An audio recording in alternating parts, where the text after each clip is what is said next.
कांग्रेसियों का मनोबल टूट रहा है। गुटबाजी की वजह से पार्टी छोड़ रहे हैं नेता। एक पूर्व सांसद ने पार्टी को अलविदा कह दिया है और वो भी कुमारी शैलजा के करीबी ने। नेता अलग हो जा रहे हैं लेकिन पार्टी को गुटबाजी से छुटकारा नहीं मिल रहा। चुनाव हार गए, नेता छोड़ रहे हैं, विधानसभा चुनाव लड़ने वाले प्रत्याशी तक छोड़ गए, जिला अध्यक्ष भी बन गए, लेकिन गुटबाजी आज भी उतनी ही है। अब तो ऐसा लग रहा है कि गुटबाजी पार्टी हाईकमान से भी खत्म नहीं हो पा रही है। दोस्तों नमस्कार, मैं आपका यार जतिन पत्रकार।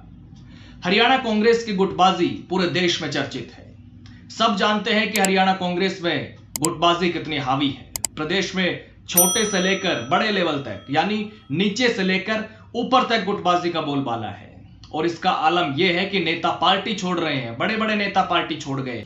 चुनाव हार रही है कांग्रेस लगातार, लेकिन गुटबाजी थमने का नाम नहीं ले रही। अब एक और कांग्रेसी नेता पार्टी छोड़ चुके हैं। एक पूर्व सांसद ने कांग्रेस को अलविदा कह दिया है। नाम है चरणजीत सिंह रोड़ी, जो सिरसा से सांसद रह चुके हैं, पहले विधायक भी रहे हैं।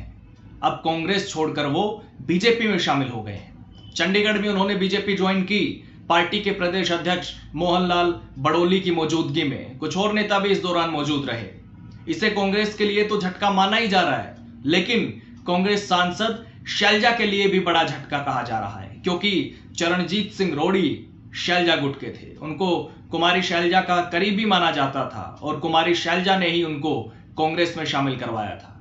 और कुमारी शैलजा के कार्यक्रमों में चरणजीत सिंह रोड़ी शामिल भी होते रहे हैं। और अभी फरवरी में ही शैलजा के एक और करीबी रामनिवास राणा भी कांग्रेस छोड़कर बीजेपी में शामिल हो चुके हैं, जिन्होंने हिसार विधानसभा सीट से चुनाव लड़ा था। दूसरे नंबर पर रहे थे, कांग्रेस के प्रत्याशी थे, उन्होंने भी कांग्रेस छोड़ दी। जबकि वहां पर हिसार में बीजेपी के मंत्री रहे कमल गुप्ता तीसरे स्थान पर थे। सावित्री जिंदल जीती थी निर्दलीय।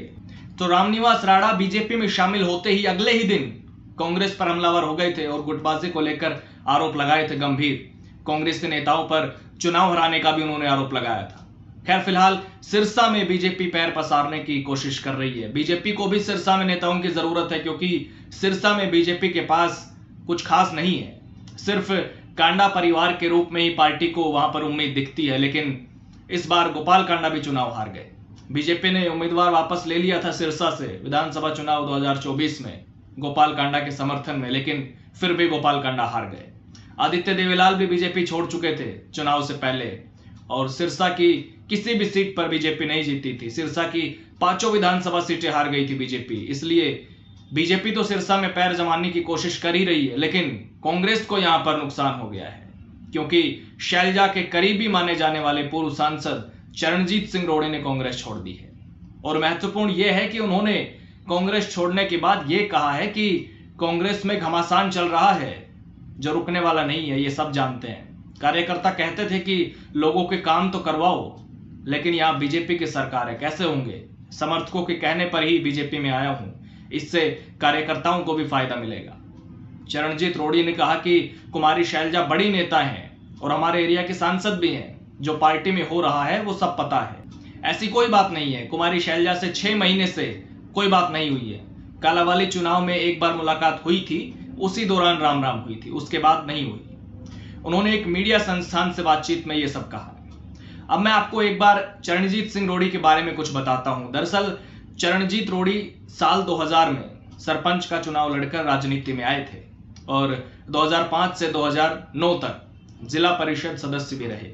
2009 में कालांवाली से इनेलो की टिकट पर विधायक बने थे और 2014 में लोकसभा चुनाव जीतकर इनेलो की टिकट पर ही सांसद बने। इसके बाद 2019 में सिरसा से ही लोकसभा का चुनाव लड़ा इनेलो की टिकट पर, लेकिन हार गए। और उसके बाद वो इनेलो छोड़कर कांग्रेस में शामिल हो गए। तब से वो कांग्रेस में थे। कुमारी शैलजा ने उनकी ज्वाइनिंग कराई थी और वो कुमारी शैलजा के साथ कार्यक्रमों में शामिल भी होते दिखे, लेकिन अब उन्होंने कांग्रेस भी छोड़ दी है गुटबाजी का आरोप लगाकर। इतना ही नहीं, थोड़ा विस्तार से अगर मैं जिक्र करूं तो लोकसभा चुनाव 2024 के बाद बंसीलाल परिवार से किरण चौधरी, उनकी बेटी श्रुति चौधरी ने भी कांग्रेस को अलविदा कहकर बीजेपी का दामन थाम लिया था। और किरण चौधरी ने भी कांग्रेस छोड़ते हुए इशारों में गुटबाजी का ही आरोप लगाया था। एक तरीके से भूपेंद्र सिंह हुड्डा पर जमकर उन्होंने आरोप लगाए थे और निशाने साधे थे।